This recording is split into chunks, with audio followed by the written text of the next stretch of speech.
The Supreme Court has affirmed the judgment of the Court of Appeal, which upheld the deregistration of 74 parties by the Independent National Electoral Commission, INEC.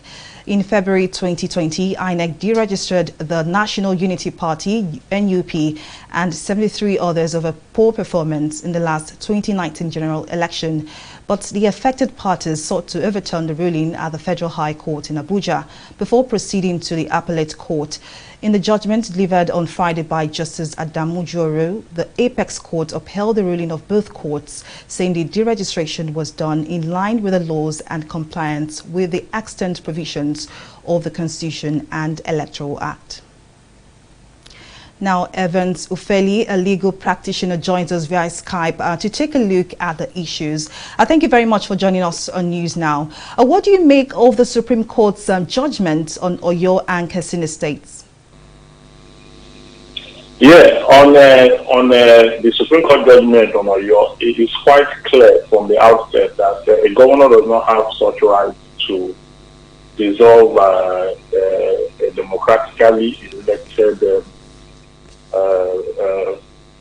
persons and then turn the whole thing to a caretaker committee.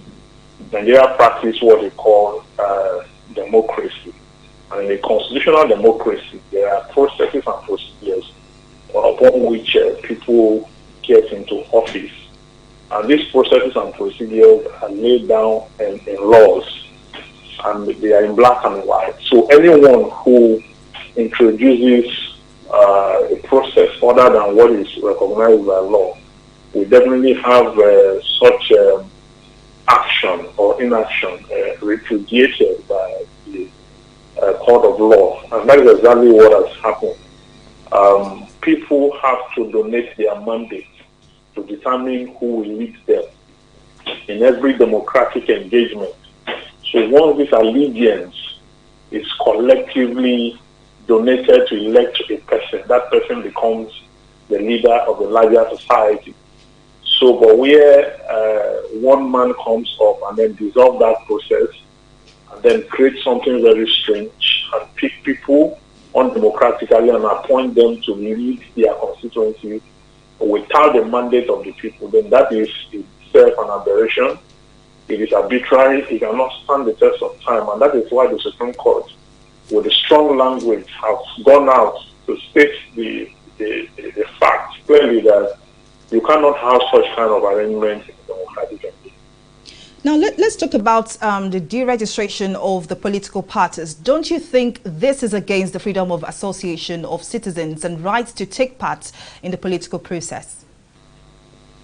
Well, the deregistration of political parties, we have argued on several occasions that the Constitution, if you look at Chapter 4 of the Constitution, it gives the citizens that right to belong to any association. A political party is an association, okay, by law, from the eyes of the law. It gives people the right to have that, to, belong to any political party of their choice.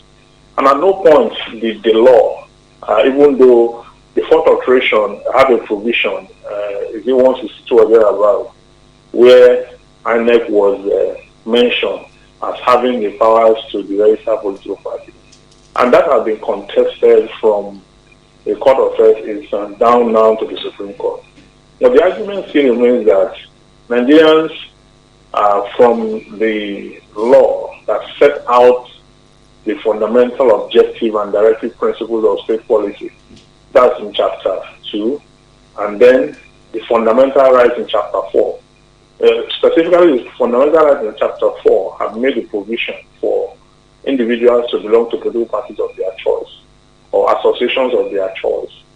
So whatever interpretation we are getting that was at variance with that, we aired our view at that time that no, you cannot stop people from registering political parties and belonging to political parties. But when you deregister them because of certain considerations, whether they don't have offices in Abuja, or they don't have a secretariat, or they don't have the requisite number, or they've not won election in any of the election conducted in the past or in the present, all those are administrative considerations we have argued that cannot supersede the outright provisions of the Constitution that the citizens have the right to belong to a political party of his choice or to belong to an association of his choice.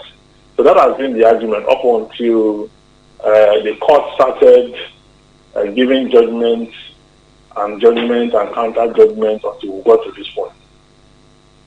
But certainly, would definitely have to leave it to the courts to settle this matter finally.